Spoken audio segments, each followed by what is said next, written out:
ಬಸವಣ್ಣನವರ ಈ ವಚನ ಮಾನವ ಕುಲಕ್ಕೆ ಒಂದು ಅಮೂಲ್ಯವಾದ ದಿಕ್ಸೂಚಿ. ಅತ್ಯಂತ ಸರಳ ಪದಗಳಲ್ಲಿ ಜೀವನದ ಪರಮ ಸತ್ಯವನ್ನು ಮತ್ತು ನೈತಿಕತೆಯ ಅಡಿಪಾಯವನ್ನು ಅವರು ಇಲ್ಲಿ ವಿವರಿಸಿದ್ದಾರೆ.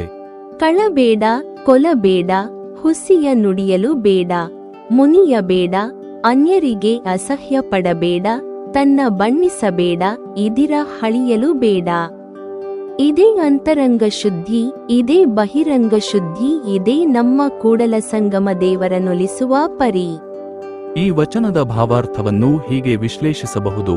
ವಚನದ ಮುಖ್ಯಾಂಶಗಳು: ಕಳಬೇಡ, ಕೊಲಬೇಡ, ಶಾರೀರಿಕವಾಗಿ ಮತ್ತು ನೈತಿಕವಾಗಿ ನಾವು ಮಾಡುವ ತಪ್ಪುಗಳನ್ನು ತಡೆಯುವುದು, ಪರರ ಸೊತ್ತನ್ನು ಬಯಸದಿರುವುದು ಮತ್ತು ಅಹಿಂಸೆಯನ್ನು ಪಾಲಿಸುವುದು ಮೊದಲ ಮೆಟ್ಟಿಲು, ಹುಸಿಯ ನುಡಿಯಲು ಬೇಡ, ಸತ್ಯವನ್ನೇ ನುಡಿಯುವುದು, ಮಾತು ಮುತ್ತಿನ ಹಾರದಂತಿರಬೇಕು ಎಂಬುದು ಶರಣರ ನಂಬಿಕೆ, ಮುನಿಯಬೇಡ, ಅನ್ಯರಿಗೆ ಅಸಹ್ಯಪಡಬೇಡ, ಇದು ಭಾವನಾತ್ಮಕ ಶುದ್ಧಿ, ಕೋಪ, ಮುನಿಸು, ನಮ್ಮನ್ನು ನಾವೇ ಸುಟ್ಟುಕೊಳ್ಳುವಂತೆ ಮಾಡುತ್ತದೆ, ಇತರರನ್ನು ತುಚ್ಛವಾಗಿ ಕಾಣದೆ ಗೌರವಿಸುವುದೇ ನಿಜವಾದ ಸುಸಂಸ್ಕೃತಿ, ತನ್ನ ಬಣ್ಣಿಸಬೇಡ, ಇದಿರ ಹಳಿಯಲು ಬೇಡ, ಅಹಂಕಾರವನ್ನು ಬಿಡುವುದು, ತನ್ನನ್ನು ತಾನು ಹೊಗಳಿಕೊಳ್ಳುವುದು ಅಹಂಕಾರವಾದರೆ ಇನ್ನೊಬ್ಬರನ್ನು ನಿಂದಿಸುವುದು ಅಸೂಯೆ, ಇವೆರಡೂ ಆಧ್ಯಾತ್ಮಿಕ ಬೆಳವಣಿಗೆಗೆ ಅಡ್ಡಿ.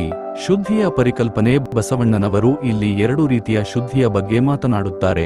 ಅಂತರಂಗ ಶುದ್ಧಿ, ಮನಸ್ಸಿನಲ್ಲಿ ಕೆಟ್ಟ ಆಲೋಚನೆಗಳು ಇಲ್ಲದಿರುವುದು, ಅಹಂಕಾರ ಮತ್ತು ದ್ವೇಷದಿಂದ ಮುಕ್ತವಾಗಿರುವುದು.